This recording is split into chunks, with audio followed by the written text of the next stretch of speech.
Fino's AI Across the Product Lifecycle podcast. My name is Michael Finicaro, and I'm joined by Michael Bogomolny. Did I get that right this time? Bogomolny, come on. Yeah. And Masha Petrova. I've got sort of a Russian origin call today, which will be a lot of fun. They're founders for Infinite Space and Nullspace, respectively, which are pretty awesome firms. And I'm really excited to have you guys on. You guys going to introduce yourselves? Yeah. Masha, please. Oh, thank you. So, hi, I'm Masha Petrova. It's great to be here. I'm the CEO and co-founder of Nullspace. We are a simulation software, electromagnetic simulation software company. And my background is, we were just talking about this, so my bachelor's in mechanical engineering and PhD was in aerospace, and now I'm in electromagnetics. Here Awesome. we go. My name is Michael Bogomolny. I'm the founder and CEO of InfinitForm. InfinitForm is a software company which redefines design for performance and manufacturability. My background also mechanical structural engineering with PhD in structural optimization and postdoc in applied math. So that's my background. So I guess you got lucky because you actually did something in your life that was close to what you did in your degree. Because I haven't done any mechanical engineering in a very long time. So can you just because Masha mentioned that Null Space is doing a simulation in electromagnetism. What is Infinite Form doing?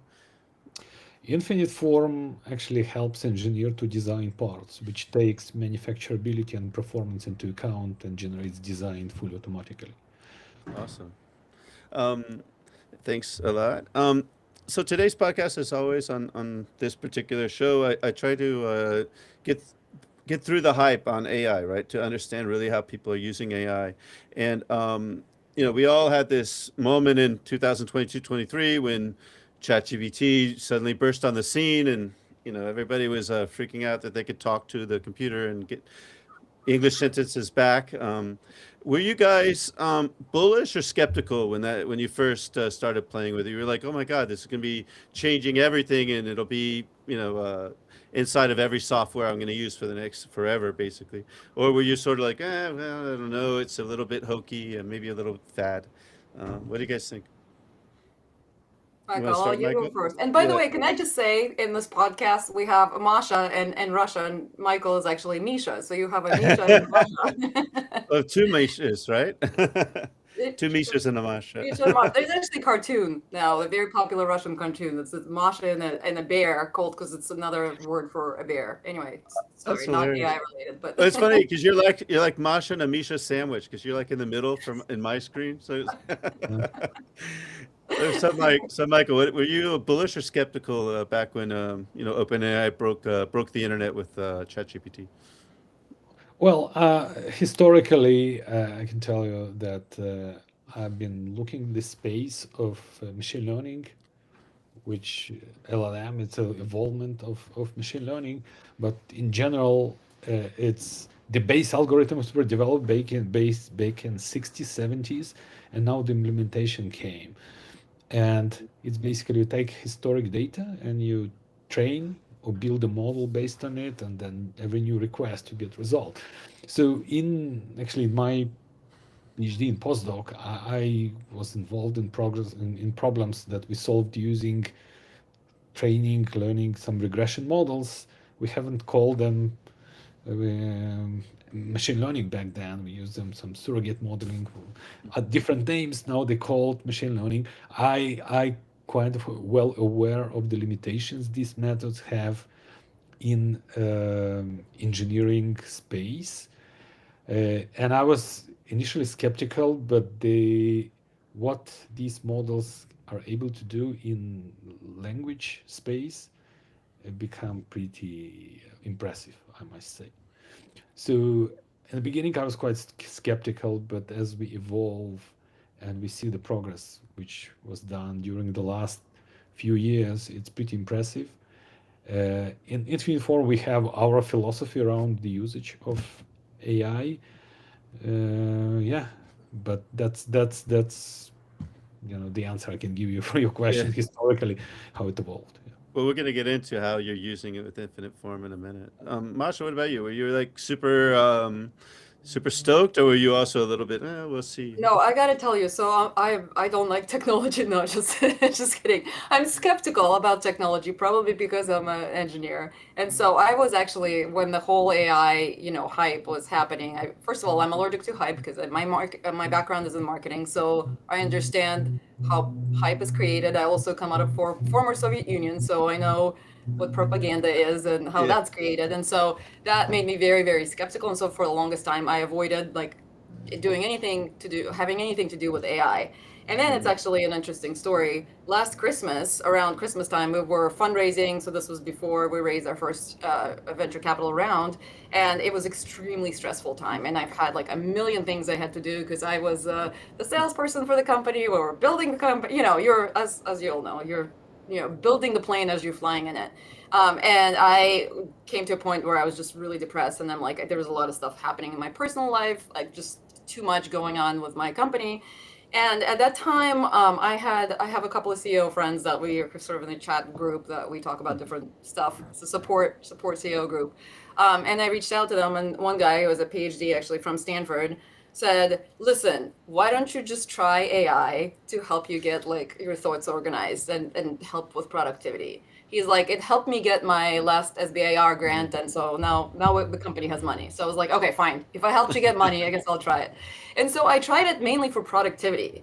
And what I found that it did for me, and it seems very simple, but it was huge at the time, was it helped me get through writer's blocks. So I'm dyslexic. I am not great at typing.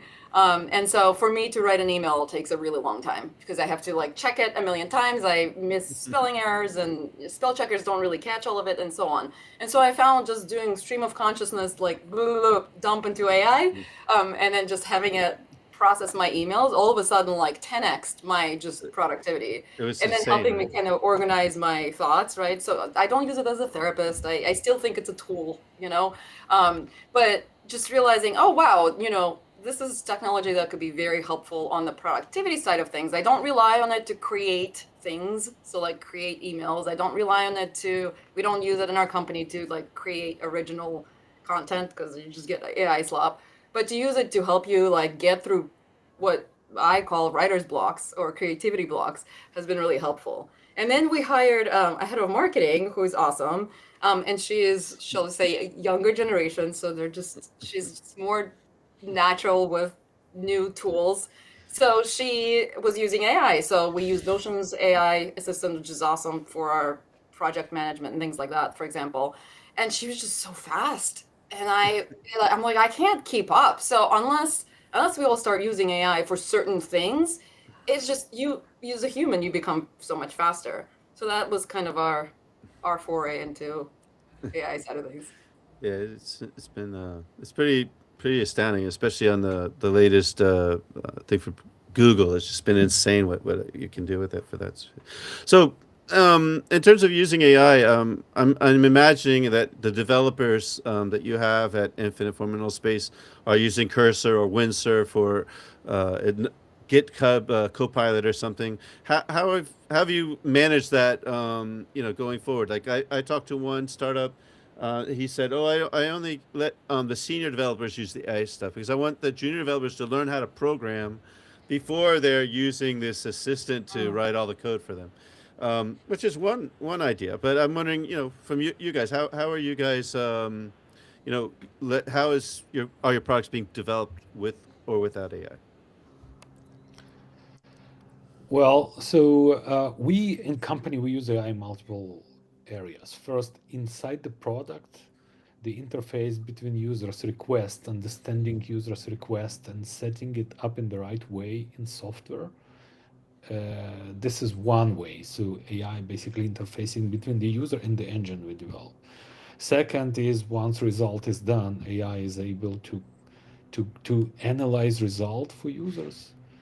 Let's say you get design, it can analyze its functionalities in terms of mechanical performance and specify critical areas of concern and recommend ways to improve the design. Because it's all access to data and language, so it does it pretty well, and help to redefine problem in more accurate way to improve the results using our engine. So actually AI in our case is implemented inside the GUI, inside the product itself. In terms of development itself, uh, again, language code is a language, and many of our developers are not we're not restricting the opposite. In actually in startups early stage like ours, we need to move faster, and restricting from junior developers not to use AI, don't think it's a smart decision because you have to become productive. And you know, we're not the college, we're not in the university to teach. We hire people who highly educated and have expertise in a certain way. But if you need to develop to develop some routines or some functions which do basic stuff, actually AI is very good in this. So it's shortening development cycles significantly. Uh, Not in the first attempt you get perfect code, but with some little debugging, fairly quickly you can get result. Again, it's not you cannot tell build me code which optimizes parts, but it's unable of doing it. But if it is some routine that gets certain parameters and should perform certain task, it's pretty good in this. So this is where we use AI in our product. Thanks. What about you, Masha? Yeah, I think very similar. So I'm lucky to work with a brilliant co-founder who's our CTO as well. And so for a long time, he wrote and worked on AI based optimization type projects that they're not part of Nullspace yet, but they'll be released in the future. And but he himself was just coding it himself. But he's just super like fast and really smart, and like he could stay on in line with how fast AI was developing. But at some point, he's like, okay, we're gonna use AI tools. So now we've got like every possible AI tool for development there is, I think. And I think the philosophy of the company on the development side is let's try everything, and because it's clearly going to be part of the future. And so similar to what Michael is saying, how they're using it for development. We don't have many junior engineers at the moment, so I can't tell you what we're going to do once we start bringing them on board. We're also lucky in a way that we sort of cross over the physical and software side of things. We developed software for engineers who are creating physical things, whether they're planes or cars or defense systems, whatever. And so we have the luxury of our engineers and our developers have to understand how physical world works, and you kind of still have to know how physics works, and that's still not solvable by AI. But for the coding part, I think it definitely makes everyone a lot more productive on the software side of things. The other thing with Nullspace is because it's a sort of, we call it a modern simulation tool compared to some of our competitors that have been around for decades. It was written with, it's almost like, my CTO, Daniel, predicted that AI is going to be the future. So it's all written on with a Python API as part of it. Oh, someone's joining. Okay, not. Python underlying Python API, which is the language of AI. So the idea is that Nullspace can be driven by humans or it could be driven by AI. And so we're not quite there yet, but we're building out the background, sort of the driver that's going to drive the simulation through Python. But are you also finding that stuff like PRDs that you're just generating them directly rather than having someone actually to write down a PRD and stuff like that? Seems like that's another place where AI is being used a lot in development organizations nowadays. I mean, for like those kinds of very text-oriented tasks, like writing a PRD, writing a user story, stuff like that. Are you seeing a lot of AI happening there, which is one of the things that's accelerating the adoption and stuff? We're experimenting with that, I would say, on our side. And how about you, Michael? Yeah, all the activities related again to language to marketing are done on our side with different AI tools. Additionally, we are aware that we we started training our own AI model, which is smaller and more dedicated to our Like needs. an SLM? Uh, Yeah, kind of, yes. Okay. And because relying on calling the API, some external models can be quite cost prohibitive, and we found a way that if we train our own model, we can be more accurate, and we can make it more cost effective. So, Gotcha. And I'm just wondering too, like, when you're doing the more technical stuff, when you're doing the more algorithmic stuff on design or on simulation, is AI coming in useful there too? Maybe to read through a textbook and find the three or four formulas, or maybe you're just like, you know it all by heart, and you're like, I don't know, I know it's that formula, and I'm gonna. I mean, I'm just wondering how much AI is helping in this really. You guys are both very deep into the math, more so than maybe some other people would be. when our developers jump into new space of development, let's say new physics, new formulation, one way is to find books, start reading. Another way is to call AI. It gives you formulas and summarizes many things. So when, especially on exploration or literature survey stage, it helps tremendously to focus and find the right information first. Second, the InfinitForm software, it's a combination of geometry, simulation, FEA, and also manufacturability. So it's multiple discipline which will have to work in good synchronization. So we need to find the right information, right data, right rules for each discipline. Also, AI helps a lot.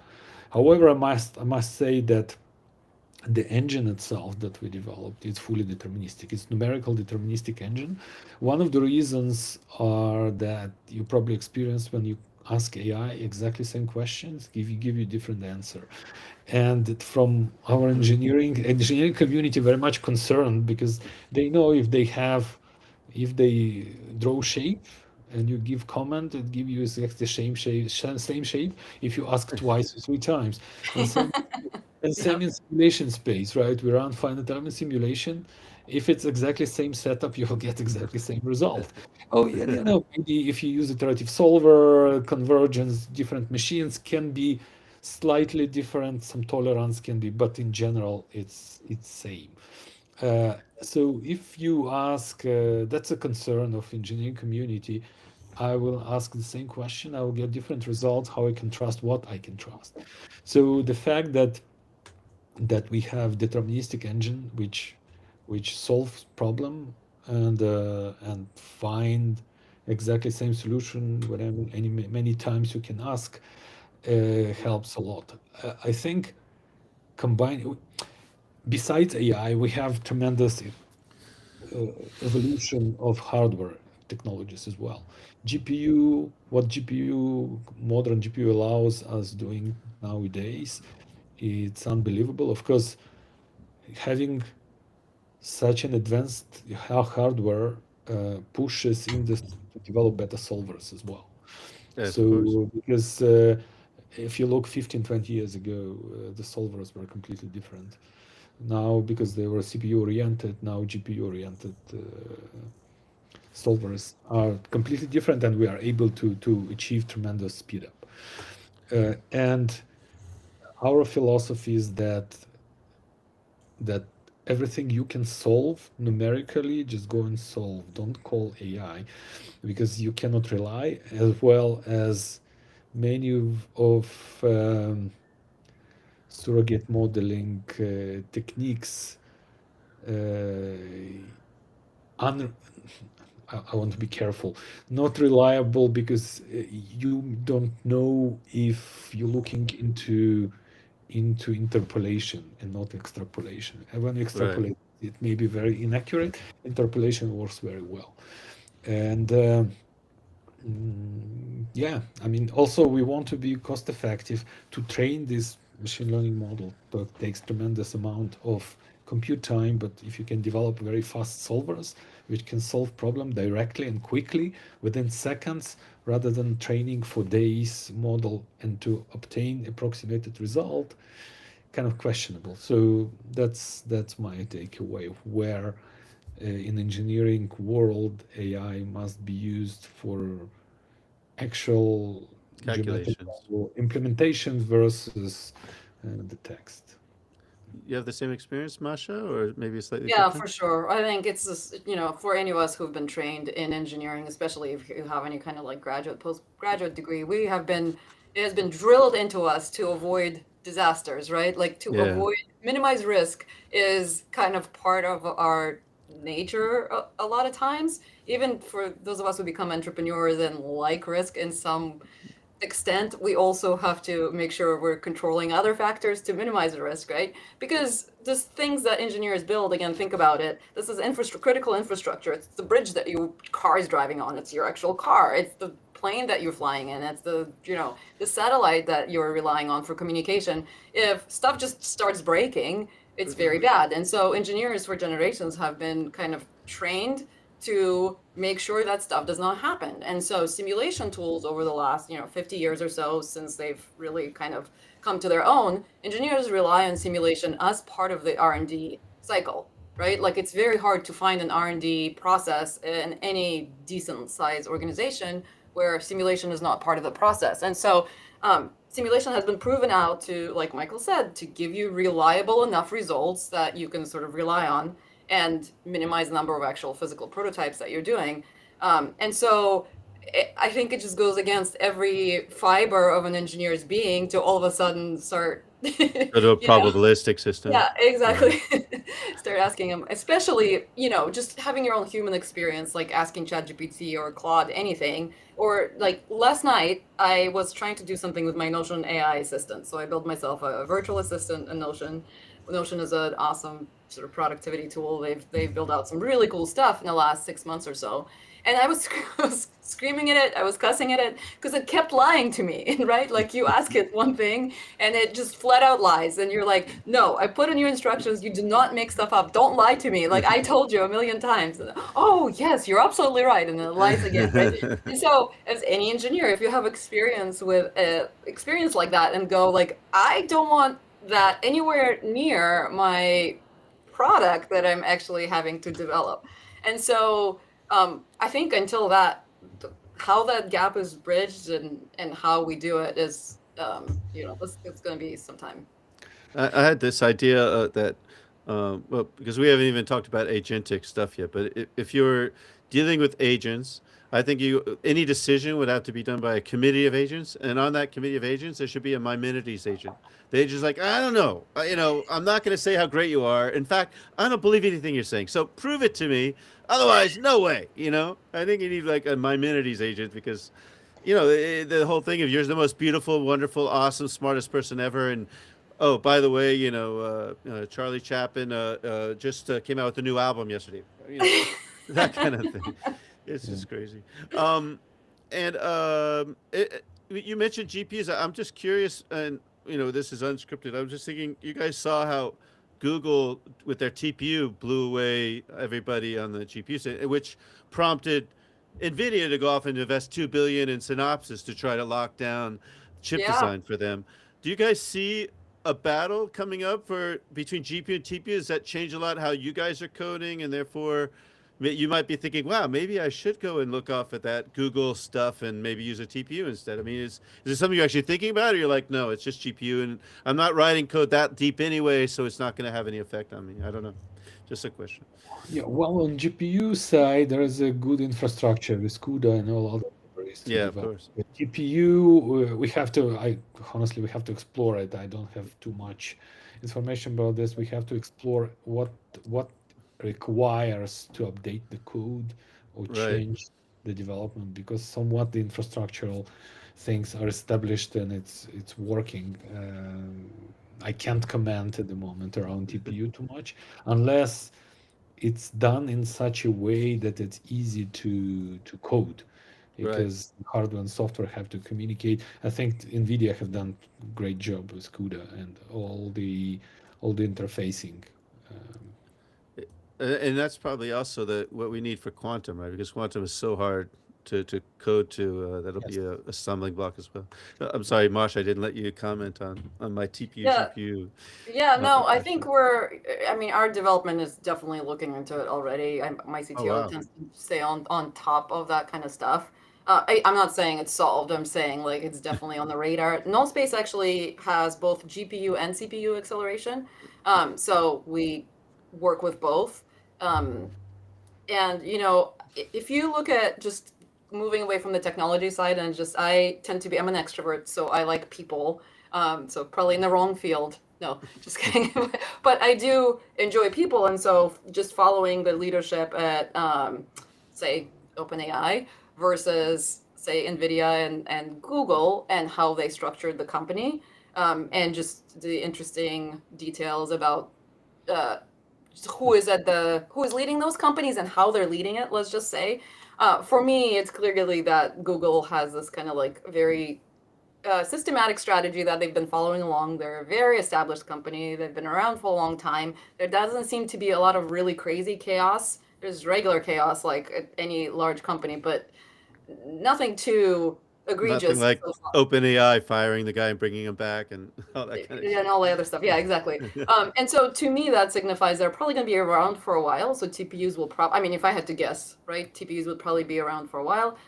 It's also, NVIDIA is very, very, very heavily investing in simulation, as I'm sure you know. Oh yeah.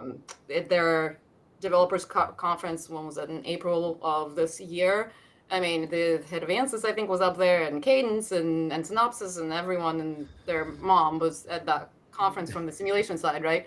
So it's interesting that NVIDIA is clearly leaning into engineering software space. Um, but yeah, I think ours is just as good as any. Yes. Nowadays, I can tell you almost every good workstation for engineering simulation have very healthy GPU Oh yeah. inside, and yeah, it can do a lot of nice things. That's one of the reasons I bought my Mac M2 Pro, because the Mac has just awesome GPUs on the Apple Silicon, Yeah, and no, that was really interesting. I think, Michael, you already talked about how AI is integrated in your product. You said you've already talked about that, but I don't think, Masha, you've told us how a user interacts with AI when they're using Nullspace, from the Yeah, user so level, or is it from the plumbing level? yeah, so not from the plumbing level. So we really are, for a long time we were really focused on our solver being pure physics solver. It's full fidelity solver. We're solving the governing equations of electromagnetics. And where the AI comes up is actually our next release that's coming out this January. Is going to have some really cool AI things for CAD cleanup. So for simulation, you Nice. have this cycle, right, where you have to build out your CAD, and then you have to mesh it, right? In order to Yeah. mesh it, you have to clean up the CAD, especially for electromagnetic simulation. There's a specific process of cleaning that CAD. You want to remove a bunch of small parts that are not contributing to the electromagnetics part, but can make the simulation very lengthy, especially if you're running full fidelity simulation, right? And so Right. for a long time, that was a pretty tedious process. And with current, competitor tools, it's a relatively tedious process where you have to go back and forth with the mechanical engineers, removing this stuff in SolidWorks because it's easier in SolidWorks than in the actual EM simulation tool. So we're coming out with a new release that allows you, it's got some really cool AI tools that allow you to remove and clean CAD quickly, and help you mesh things much faster as well. So that's our first sort of foray into the AI side of things. And then on the roadmap, we have AI optimization tools that will make that loop of CAD, mesh, simulate, manually look at the results, determine, oh, these results don't really quite fit to where I need them to fit. I go back and I redesign, or I tweak something on the simulation, right? That's a pretty manual cycle right now, even though everyone again is saying that it's not, and they're adding AI to it and whatever. It's kind of like slap a chatbot on it and call it AI optimization. So we're not doing that. We actually have a very robust AI optimization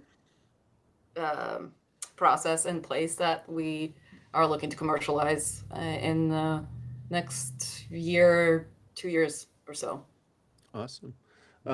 If, It if was I a may nice. add, we talk about our engineering community, and engineers used to work with certain software and don't like to change because they just get used to GUI. And usually Yes. engineering software GUI usually have hundreds of buttons, and it's Oh yeah. hard to learn. And this one of the kind of areas which I think limits from engineers to evaluate and test and finding better tools for work.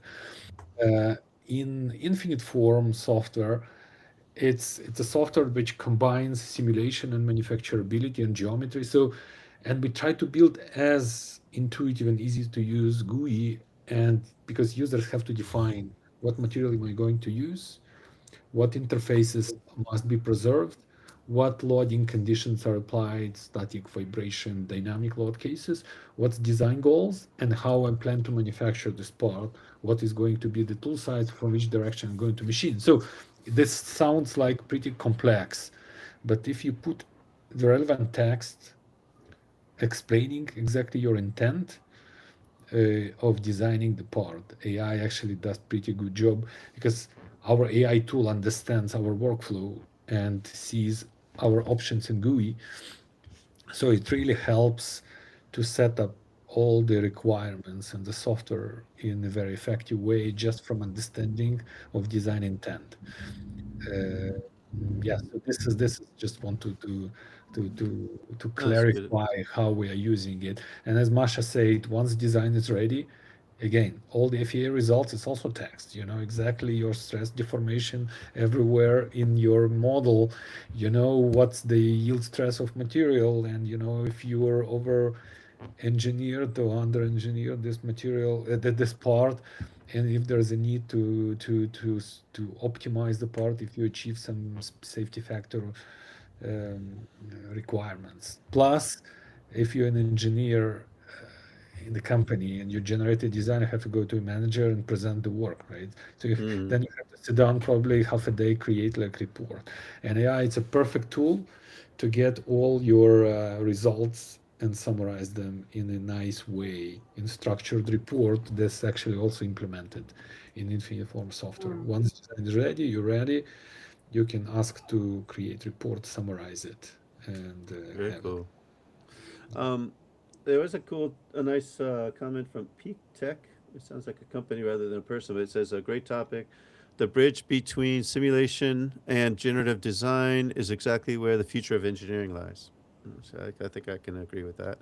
Um, I wanted to say because the next question is around what if you guys were skeptical or bullish back then, how do you feel at the end of 2026? But it doesn't sound like you guys have done much with agentic stuff. So that's sort of the next wave is MCP, agent to agent kind of things. So I'm wondering, like, how is that where you see your kinds of software going? Like, where you could actually just use an MCP to grab the algorithm, do whatever it needs to do, and then pass that on to the next step, and in some ways do workflows because let me back up for a second. When Aora Barry at PTC, he talks about agency of agents, and like you've got an advise, which is just tell me what I need to know, and assist, like give me one thing, I'll let you do the one thing. Here's three options. Choose one of the options, and I'll do it for you.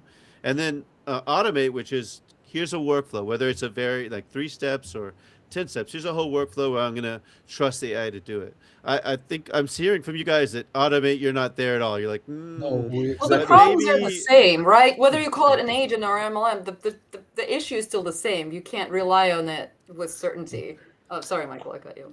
No, no, no, no. Mike. But I wanted to have the debate on it. I wanted to just talk about, because you guys are both more on the skeptical side. So as we No, move, as the rest of the market moves to this MCP thing, where do you think we as engineers are going to sit on it? So go ahead. Sorry, Michael. I think maybe it was misunderstanding. We're not on skeptical side. We're just on the side where there is a reasonable, there's a good reason to use We're on the AI. side And of reality. yeah, yeah, yeah, and we're not. What you just described is exactly so AI copilot or AI agent that we deployed in InfinitForm software. This is exactly how it works.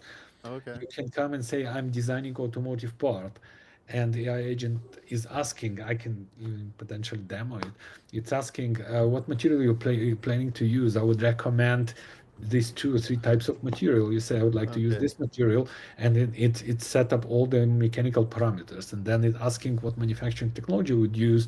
If it's for automotive, I would recommend either die casting or extrusion, and you text. So it's really a That's really conversation cool. between a user and the agent. This is how it's implemented in InfinitForm software at the moment. It's awesome. And Marsha?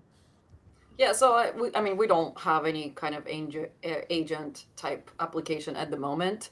And again, if we do in the future, the issues are still, again, the same issues, right? So I think our philosophy is that I would agree with Michael. I don't think that we're skeptical. I think we just know the limitations of the software, and we can see through the hype, I guess. And we're just realistic. It's a tool. It's a great tool. It's very interesting, but it's not God. Let's just say that, right? It's a tool, and so as long as we keep that in mind and don't buy into the hype and just stay with like the reality of what it can and cannot do. There's actually, for folks who are interested, there's a really great podcast that I just found. It's called The Shell Game, and the guy is a journalist, and so he's experimenting with Nice. building a company. So he's been following AI for the last 25 years or something like that, and he is building a company with AI agent co-founders. And so, like, his Ah, employees are AI agents, and he's documenting the whole thing in the podcast. It's really that's really interesting cool. What was it because called? The Shell Game. the shell game, yeah. Nice. Because you could really see, it's not an engineering podcast, but you could really see the limitations. We're going to run Mm, into the same limitations if we apply these agents in whether it's engineering or anything else. And so again, because our customers are designing real physical things that can really hurt people, right. if a plane falls out of the sky, or the antenna doesn't communicate in a critical situation, it could really hurt human beings.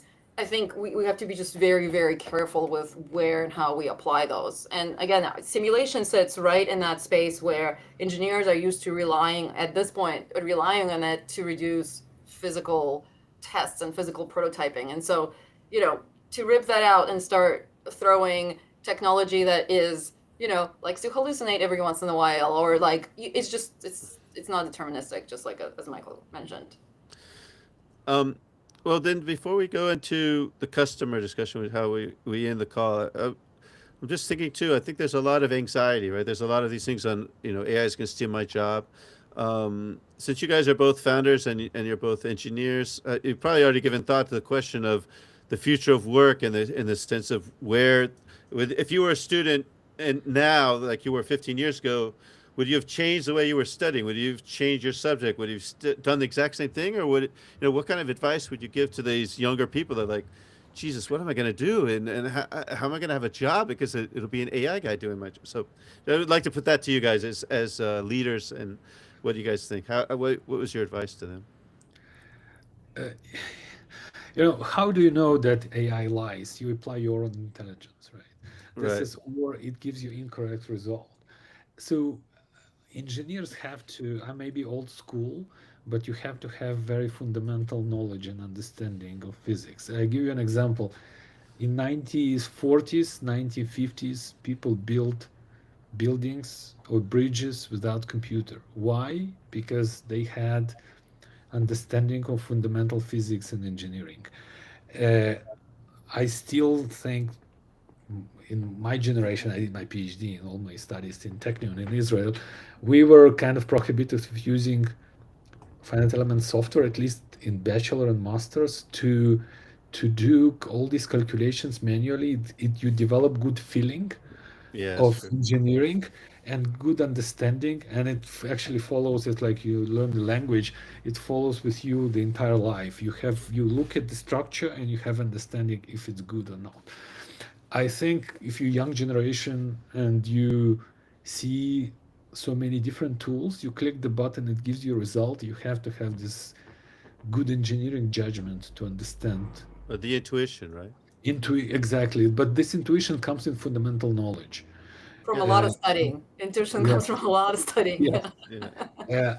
Uh, I see the many students, new generation coming with use of too much of tools and have less understanding of the fundamentals. And as we progress further into this AI world, I'm asking questions, give you an answer. How do you know if it's the right answer? That's my biggest concern. Engineers have to still keep learning and knowing the fundamentals. And actually, it's also, I would like to point it for schools, to universities, colleges, when they teach, you must know fundamentals Mm. before going into using different tools, because garbage in, garbage out. You can ask wrong question, it will give you some answer. You will not know if it's the right answer. You're gonna produce part and it can break. Of course, that's why, Masha, as we say, in many companies, if there's critical components beyond simulation, there's also physical tests, but not always you can do physical tests. And in some companies, you rely on simulation or you rely on these digital tools. And if you rely on digital tools, the operators of these digital tools must be qualified people. Thanks. And Masha, you have the same advice, or? Yeah, so I completely agree with Michael, but I also have a soapbox. So I have a soapbox on that getting degree in engineering, and by that I mean real engineering. I don't mean software engineering. Oh, ouch. Oof. The physical type of engineering. Half our audience just left, Yeah, I know, right? Sorry. Let me rephrase. Let me rephrase. Getting a No. degree in a physical type of engineering, an engineering that crosses both worlds, the software part of things and actual physical world where you can, with your hands, go and build something. Because for now, we're still are living in a physical reality, right? And so, that will force you to do what Michael is saying, is you will have to understand. Sure, you can use AI tools and whatever, and sure you can, like, upload your homework into ChatGPT or whatever, but at the end you still will have to, if you have to build something that functions a certain way, you're going to have to learn it. And so, and also, you're not going to be replaced by AI because you're actually building something with your hands in the real world. So if you don't want to go out there, and right now I hear there's actually a lot of recommendations for kids, because colleges are so expensive, is to go to a trade school, go learn a trade, which I think is actually a great idea. Go, become a welder, or learn something with your hands. I think engineering is such a great major to learn things that are physical, so you're not going to be replaced by AI, but at the same time you're using technology and lets you leverage that to kind of go into a more advanced technology fields. So I would Well, maybe. say, yeah, go No, ahead. go ahead. You would I was say, just going finish to your say, the sentence. world just needs more engineers. So if any young Yes. people are listening and wondering what major to choose, mechanical, electrical, aerospace, civil, great, great Nuclear. majors. Um, well, it just made me.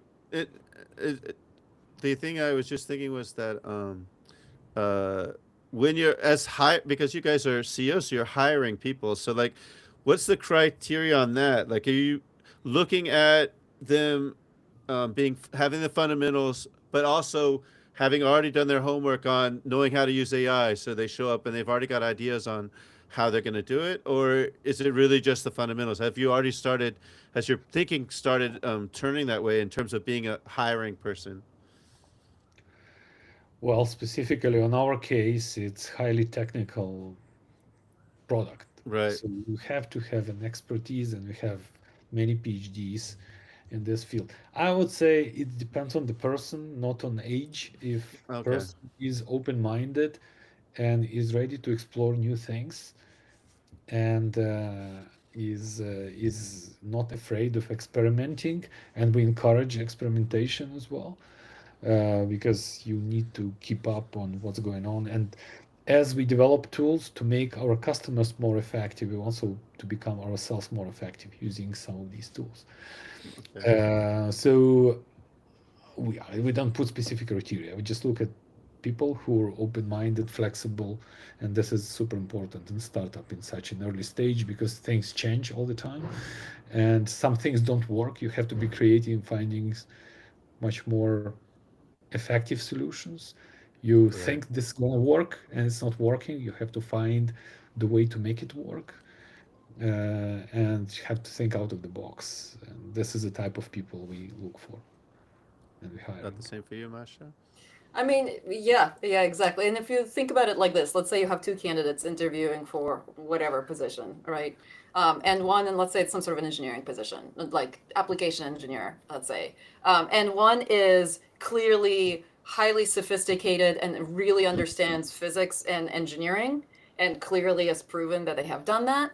But they say, I've never used AI tools, just haven't really used them. But they're clearly smart and they are eager to learn and they're flexible. But they're like, never touched AI before in my life, just for whatever reason. Code everything by hand just because I am fast enough. And then you have a second candidate who is technically not great, but loves AI and says, I use all these tools like all the time. Like, which one would you hire? Do you know what I mean? Like, the one who could pick up the AI tools and learn. I mean, my 94-year-old grandfather, he found out about ChatGPT and like talks to it all the time now. He learned how to use it, right? Or someone who is not really technically skilled, but is excited about AI and use all these AI tools. That's easy to pick up if you're flexible and fast. And so I think right now, just look at what is like a harder thing to achieve. Is it an engineering degree or is it talking to ChatGPT for a year? Like, what's harder, and pick the harder one. And that will sort of help you.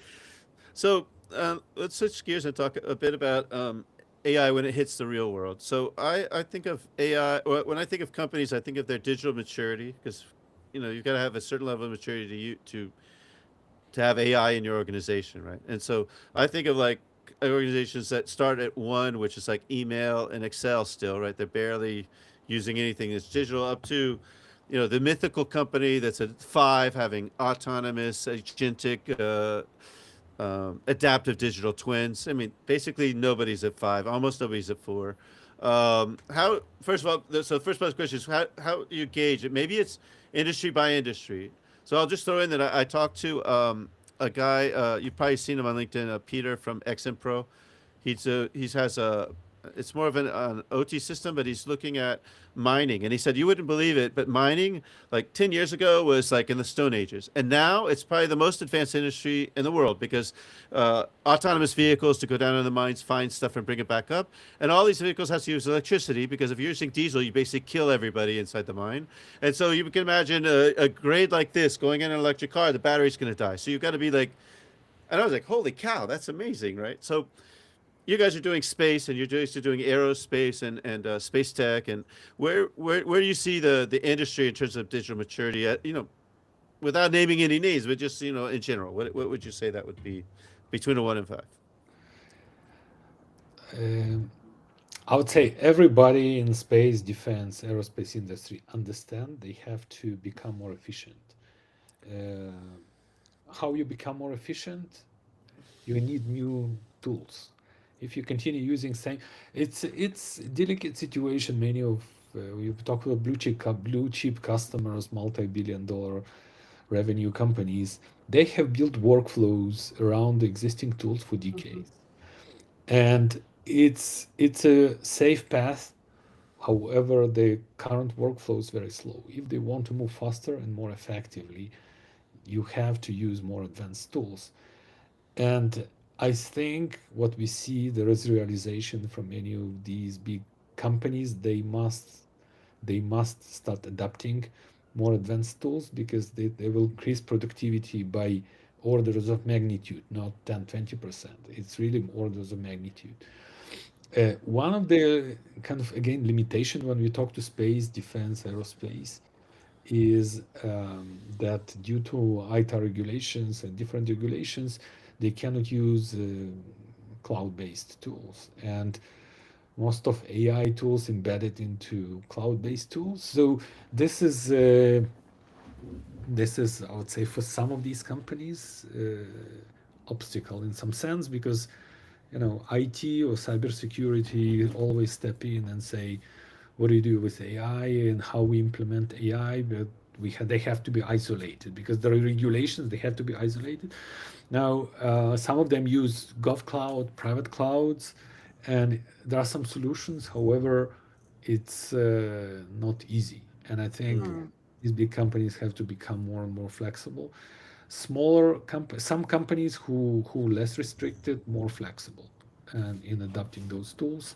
And I was surprised some of customers who would never believe would use cloud product they using our cloud product. Overall, I think the industry have to do some also shift in understanding that new tools must be adapted. Not necessarily we're going to replace the entire workflow, but there are some tools like InfinitForm. We're sitting on top of existing workflow, not displacing any CAD simulation or manufacturing software. We're just bringing a layer of intelligence which will understand all the requests and will generate in minutes optimized results which will satisfy all the requirements alongside of the workflow.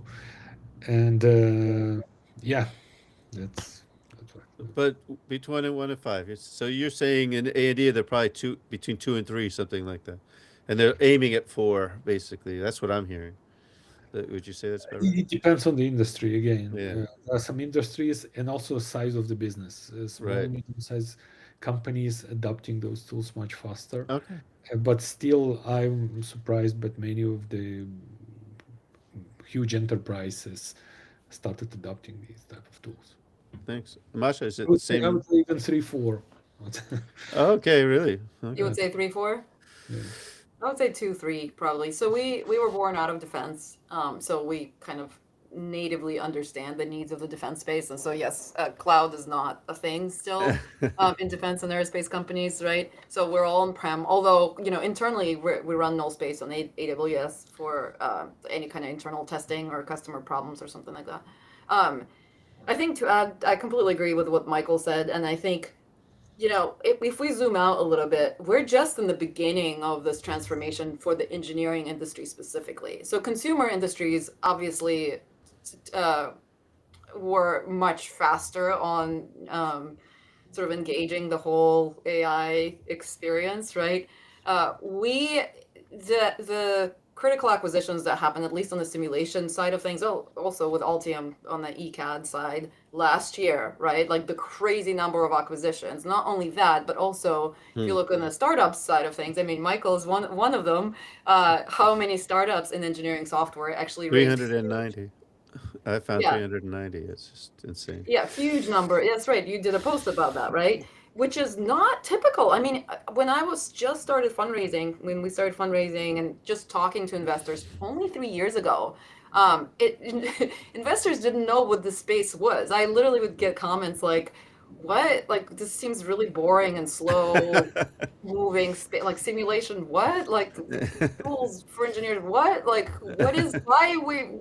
Right? And now all of a sudden, look at how much money is floating around and Well, how look at many Physics X, right? $1 billion valuation. Physics X, Luminary Cloud. There's a bunch of them that are coming out, and so I think what's important, and at the same time, with the acquisitions of Ansys and Altair, and now the huge investment in Synopsys, the engineers are kind of looking around, at least in our space, going like, wait, hold on, we've relied on these tools for 40 years. We didn't have to look for anything else. I mean, think about it. For 4 decades, there was nothing else you needed to look at. You had Ansys, you had Dassault, you had Altair, and like PTC, and that's pretty much it.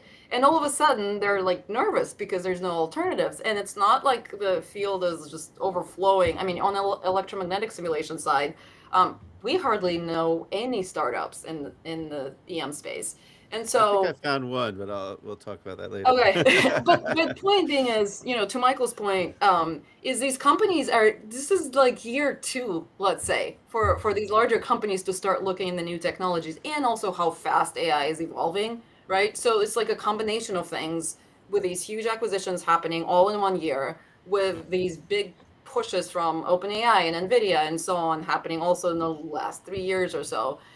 It's very early. But I think, like Michael said, the successful companies will figure out a way to work with the engineering workflow because engineering workflow is so precious. I worked at a startup 6, 7 years ago, acquired by Ansys now, where the CEO came in and his first mandate was to take on-prem simulation software that was developed and break it all and force customers on the cloud. Like basically said, we're not selling any on-prem licenses. You have to buy cloud license, right? Which is just idiotic and did not work. And No. whatever. And then they were sold to Ansys. But you can't do that because these methodologies that are so ingrained in engineering workflows are so ingrained that I think, like Michael said, if you can come in like Nullspace as well. So we're not coming in and trying to break anything. We fit right into the engineering workflow. Yes, you have to learn the new interface and there's a little bit of a learning curve involved, but that's it. Like you don't have to reshuffle everything else. Licensing structure. We just, I won't say the name, but there's a very large defense company that we just closed a deal with. Just to freaking get them the license and get the invoice, was like a complete nightmare. We had to talk to like 20 different people just on the invoicing and, send the link of the license side of things. And that is, imagine if that happens for invoicing, that happens all throughout the engineering process. And like, if you try and come in there and go like, oh, use our AI, like, let's scrap your entire processes. There's thousands of people who are part of these processes. You can't just do that. So, yeah. Yeah, so like last question before we do closing remarks, but last question. So you said that you guys feel that the companies are relatively mature, but when you put in InfinitForm or Nullspace, is there situations where there's sort of an aha moment, like, wow, if I'd done something a little different, if I'd broken the data silos between departments and be able to move that data, between them better, in terms of data governance, or between different jobs, because you're, Michael, you're working on the boundary between engineering and manufacturing, and Masha, you're between design and engineering and manufacturing also. And those tend to be, in the past, were all siloed, right? Those are different people, didn't even talk to each other. When you guys put in your solutions, is there an aha moment or a ripple effect where people are like, oh my God, these guys have to talk to each other, we can't go faster, and then so forth. So I'm just wondering, like, is adopting bleeding edge, awesome software that you guys do, is that an absolute win in terms of moving your needle towards the right, towards more digital maturity and having a better, better collaboration between engineers? It's a great question. That's exactly one of the problems. We talk about engineering workflows currently. If you look to design to manufacturing workflows, there's design department, there's simulation department, there's manufacturing department, each one using different software packages. The communication is going via emails, or there's a project and this project manager, when he got allocation of engineers from different departments, and again, this back and forth. And that's why design of simple part can take weeks today in big companies because of this. And one of the reasons, not only siloed workflow, also about the flow of the data in between departments. Right. And this is what InfinitForm is breaking, trying to break, and we're breaking it currently. Because before, one of the problems also, designer designs parts, throws it over the wall and saying to manufacturer, go manufacture it. What if designer would have all the manufacturing parameters in early design stage and would incorporate them in early stage? It will eliminate ton of iterations. It will make manufacturing much more cost effective and straightforward. And actually, if you look into mass production, these are millions, if not tens of millions of dollars can be saved for the customer. Yeah. And this is exactly what we at InfinitForm recognized. We need to bring this layer of intelligence into existing workflows, where the data from design and simulation and manufacturing department will get into the project in early design stage to be incorporated in the early design stage. So we're shortening design cycles by order of magnitude and closing this disconnect gap in between different departments. So that's cool. Exactly, you pointed out the biggest challenge in the industry and how we're closing it. Is that your observation as well, Masha? Yeah, I think we're trying to be very delicate about how we come in, right? So luckily for us, engineers are used to having multiple simulation tools because they like to play with them, and because no simulation tool is ideal yet. They like to have multiple simulation tools. So for us, that's already an established situation that we're coming into. But we are seeing, we've actually had this with a customer where the customer had a very convoluted workflow set up because they were working with one of the current tools that is competitor to us, that same place that Michael used to work at, but and that tool like couldn't handle these, you know, large complicated simulations. So they had to break it into pieces and build this. This was for some radar scattering type of application. Break it into pieces and then run simulations separately. And then they had this very sophisticated workflow that they built out over the years. They were very proud of it. And Nullspace can come in and actually solve the entire problem. Like you don't need the workflow. And we see this like almost like a stupor at in the engineer's eyes where they're like, but we built this whole thing to But accommodate ours the goes to scattering. 11. But it Right. goes to 11. Right, and we're like, well, we don't need it, and it's like, well, how do you answer that, right? Because but you're going to break all of this, and now with the insecurity that's being introduced by AI about everyone's jobs, right? I think engineers are going to feel more and more insecure about what they do, and probably will become more and more protective of their workflow, which makes sense. Although hopefully if you're a progressive engineer, you'll just kind of embrace the tools and try to figure out, okay, well, how can I become better and kind of move along with these tools? But that's not always the case. And so ran into that already. And, you know, unfortunately that's where the world is going. So in that case, we go to the engineering manager and show him like, here's what you're doing now, here's what you could be doing, and it's obvious, and so they would have to override the old workflows. But it's going to be a process, and it's going to take time. I think it's just not going to happen overnight. Although, you know, VCs and the tech hype space will want you to think it'll all happen tomorrow, but you know, it's going to take some I time. think we're looking at 2 or 3 years at least before. One of my podcasts, I asked. It was I think it was Sebastian Vocal. I was asking like, is it a bubble? And he said, no, it's not a bubble. It's a forest fire. Like it's gonna burn out all the crap, and this like the firmly rooted companies will survive, and all that garbage of Oh, we'll see. It's going I to like be an that. interesting couple of years, I That's think. great. I've had a great time. It's really awesome talking to you guys, and thank you for being so open and insightful in terms of AI. And any closing remarks before we end the session? I would say it's exciting time and an exciting space, and I think you have seen lately even Jeff Bezos invested in the new Oh yeah, 6.2 project of billion in Prometheus. Prometheus. Yeah, So there is understanding. There have been also the previous attempts to revolutionize the manufacturing space, and